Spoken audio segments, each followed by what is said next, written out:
Hey, what's up, everybody? It's me, and today I want to talk about getting in shape over the age of 40 or getting fit over 40. So I'm 43 years old now, but over the last 8 years, I've had several different stages and phases and evolutions of my fitness, and actually most of them weren't really fit at all. They were all kind of unhealthy. My highest, I hit about 278 pounds. At my lowest, I hit about 175 pounds. That was after a bunch of juicing and juice fasts. I think I burned off every muscle in my body during that. And then, here I am at the age of 43, hovering around 212 pounds, which is really where I wanted to be all along. Now, during those 8 years, I did a lot of guessing, and I guessed wrong on a lot of stuff. I wasted time trying different gimmicks and trying different workarounds and basically I spent a lot of time just doing the wrong stuff. So what I thought I would do is, for those of you that are approaching 40, maybe you're over 40 now and you're either struggling to get in shape, you're thinking about getting in shape and you've never done it, whatever it is, maybe some of what I experienced will help you avoid messing up in the same ways that I also messed up. Now, I'm not a doctor. I don't have any degrees or anything fancy like that. I just thought that maybe what I would do is share some of my experiences with you, some of my mess ups with you and my failures with you, and hopefully help you along in your journey as well. So I'm going to go over my top 10 things that I learned, usually by messing up somewhere, but top 10 things that I learned that got me to the point where I finally was happy with where I was at. And so do me a favor though, as usual, before we get started, if you find this video to be helpful at all to you, please hit the like button below and maybe even the subscribe button while you are there, which will allow me to continue to put out more videos and hopefully help some of you along in your journey. So here we go. Let's get started on the top 10. All right, so my number one tip, and to me, this is number one because it was the most important and none of the other ones would have mattered without this. Number one was I needed to be honest and real about my motivation for why I wanted to get in shape and why I wanted to get fit. For a lot of years, I told myself things like, well, I would like to live a long time so I don't have any grandkids yet, but if my grandkids, if I ever have, that thing that people say, or see my kids grow old or whatever. I said that to myself, but none of it kept me motivated. Turns out what kept me motivated was coming to terms with I'm just vain. I like the idea of being in shape and maybe somebody at the gym going, wow, look at that guy. He really figured something out. Or somebody going, wow, that guy's semi-hot, right? I'm not going for total hot. I'll take semi-hot, right? Once I came to terms with why I wanted to get in shape, it changed my motivation. It changed the way that I look at what I am doing. I felt like I was being more honest. Now look, it's not noble to say that you want people to think that you're hot. It sounds way more noble to say, I want my future grandkids to know their grandpappy, right? That sounds way more kind of decent. But I came to terms with what it is, and I got very honest with myself. So my number one recommendation that I would say is don't waste time trying to BS yourself with things that aren't actually important to you. Get down to why it matters. Spend some time really thinking about why do you want to get fit. If it is because you love your grandkids or future grandkids, then God bless you, right? Like whatever it is, there is no wrong answer. It's all the right answer as long as you're being honest with yourself. So figure out what your motivation is. My second tip here and thing to understand is there are two different paths that you can take to try to get fit. One is doing a whole lot of very intense stuff in a very small amount of time and try to get some results fast. Or it's the longer term one, right? Where you're not as intense every day, but it's sort of this general lifestyle type of thing where you're just like, I just want to get better every day. And both of them work, right? But there are pitfalls to both. The small, shorter amount of time thing will get you some results fairly quick. But because it's so freaking intense during that small period of time, once you get past that period of time, it's really hard to maintain. That's why you see a lot of people that do these bodybuilding shows and these body whatever shows, and they fall off the wagon as soon as it's done because it's so freaking intense, it's hard to maintain that. But you do get some results very quick. The flip side is the longer term one.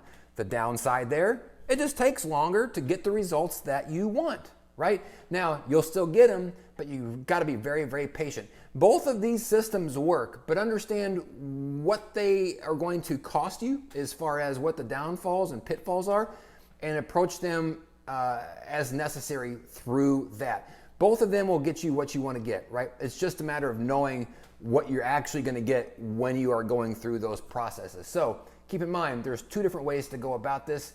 Pick which one works best for you right now. You can always switch it to another one later.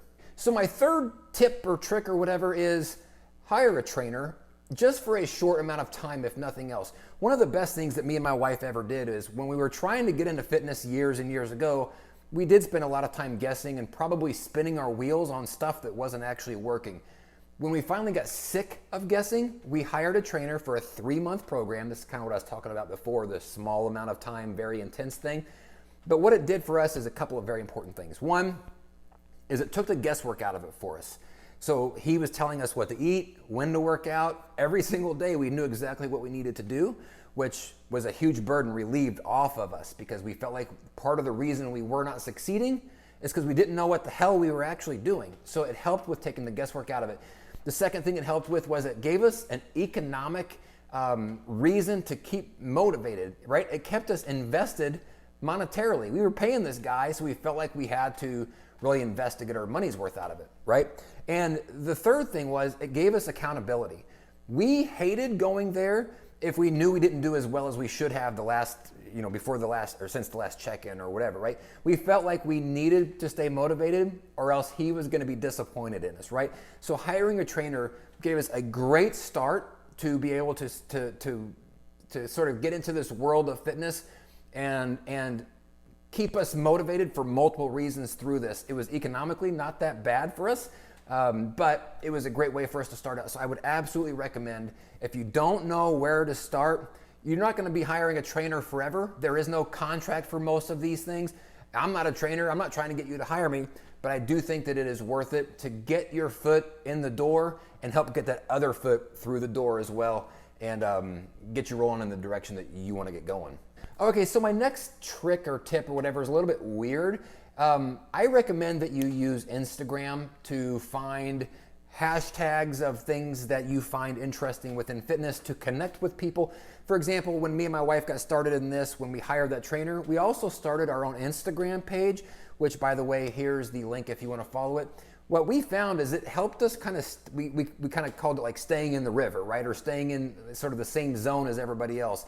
We felt connected to other people with their fitness journeys as well. And you'd be surprised how that can keep you motivated by feeling like you're one of them, or these are your peers to some degree.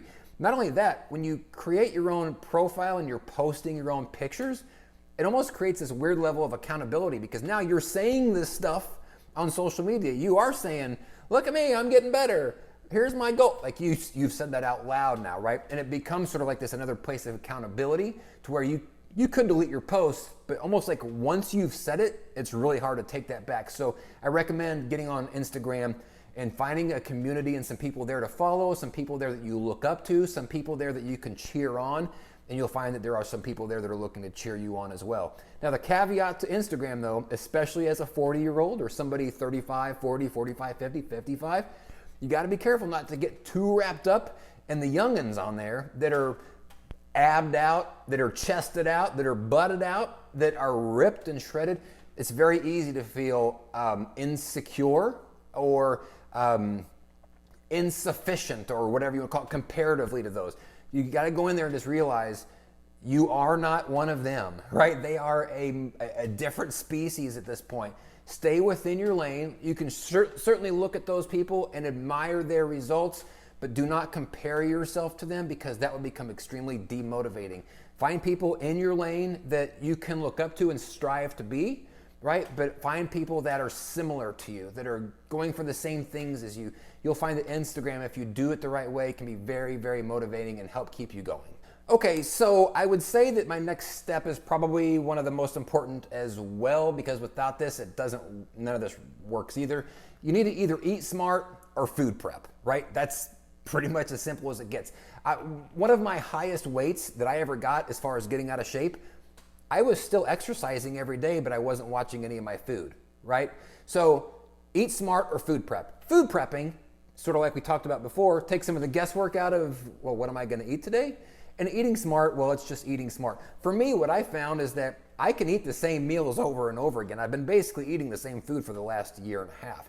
So try to find some meals that you like, that you can repeat over and over again. Eat smart or food prep. You got to do one of those two, or none of this is going to work. So one of the things that I have mentioned here several times is taking the guesswork out of things. Whether it's hiring a trainer so they can tell you what to eat, when to work out, when to sleep, all of that. Food prepping so that you don't have to guess what you're going to eat on any given day. For me, I found, here we are in 2020 right now. We just went through this big COVID thing, or we're still in the middle of it, I guess. One of my first things I tried to figure out when I had to we were all in this lockdown situation was, well, what am I going to do if I can't go to the gym? And it became a guessing game. Well, how am I going to work out? I got some stuff downstairs I could use. What I just started doing was just picking like challenges to do for 30 days. So every day whenever I woke up, I knew exactly what I was going to be doing when I woke up. Taking the guesswork out will help you stay motivated. There's nothing more deflating than feeling like you're trying your hardest and not getting anywhere with it, especially when you're not even sure what you're doing, right? Like, so if you're making all of these guesses, but you're no expert, right? Like, I'm no expert, but then you still are putting in some sort of effort, some sort of time, and you're not getting the results out of it. So then you just go like, well, nothing works, right? Why would I want to keep doing this? But in reality, what's happening here is you're guessing. You don't actually know. So this goes back to hiring a trainer, to meal prepping, all of that stuff. I recommend any opportunity that you can, take the guesswork out of what you're doing, and that will help you to stay motivated. Have people smarter than you tell you what you should be doing, right?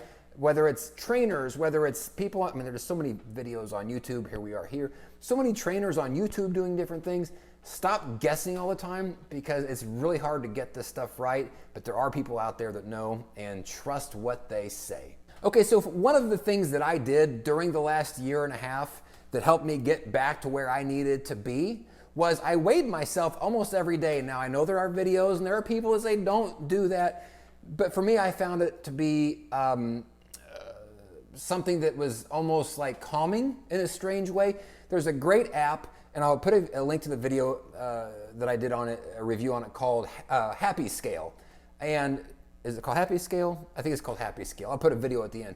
And so what it allows you to do is it allows you to weigh yourself every day, but it sort of like gives you this gauge on not getting too freaked out when your number jumps up a little bit, right? Because that's what happens is we weigh ourselves every day, and then whenever we see a 2-pound jump from the day before and we feel like we've been working our ass off, we're like, well, how would I even gain 2 pounds? Or one of my biggest things I do is I'll say, I swear I've been working real hard for a week and my weight's not changing. That stuff will demotivate you like crazy.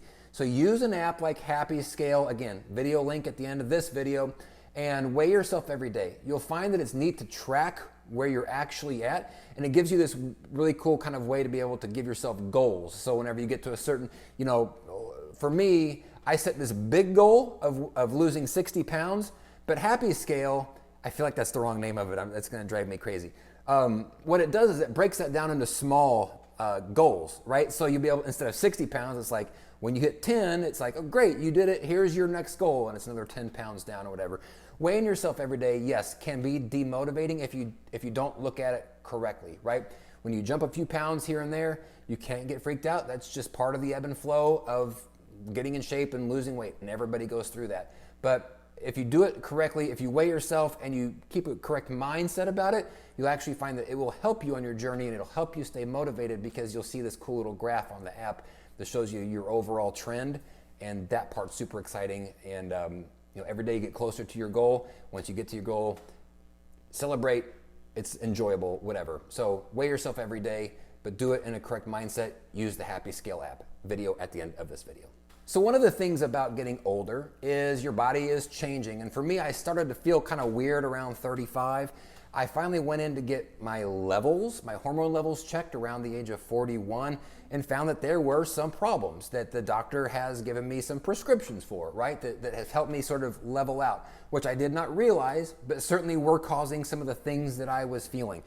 I recommend certainly that if you're hitting the age of 40 and you're wanting to get fit, And even if you're not wanting to get fit, go get your levels checked anyways, right? There's nothing bad that can come from that. It'll help them to, kind of see, well, here's what you have going on. Here might be why you're feeling certain ways. It's stuff that you cannot know unless you go to somebody, a doctor, right, and get the stuff tested. Otherwise, you're just going to keep guessing, and you're never going to get, if you're feeling down, drowsy, lazy, that could be very well hormone related. And you can try all of the energy drinks and diets and all sorts of stuff, and it's going to be very, very hard to overcome that without knowing the root cause of that. So I do recommend going to your local practitioner or getting recommendations from somebody in your area and get your hormone levels checked, and let's just see where they're at, right? You'd be surprised. I was shocked at how much different I felt once I got mine checked and once my doctor got me on the things that I needed to be on to get me straightened out. Probably one of the best decisions that I've ever made. And, here I am several years later, and just couldn't be happier with how that whole thing turned out. And I was nervous about it when it started. I'm glad I went. I think that everybody should go and do this and have it done. So one of the things that starts to happen as you're trying to get fit is you start getting bombarded with different ads, different things that can help you lose weight and get fit. Even on the radio, they talk about all these weight cutting whatever, pills or all sorts of stuff. I've tried a whole bunch of them, and I'll be honest, I didn't get anything out of any of them. I've tried different things. I've tried the different types of equipment, different types of whatevers. The fitness industry is largely based around making money, and it's largely based around people who don't know what they're doing, purchasing things that they believe are going to help them. Now listen, some of this stuff does legitimately help, but none of it is going to answer your question for you, which is, can I get fit? I got to get in shape. Will this do it for me? No, none of it will do it for you. None of the weight loss pills, none of the powdered greens, none of the shakes. You still have to put in the work on your own. So feel free to try this stuff.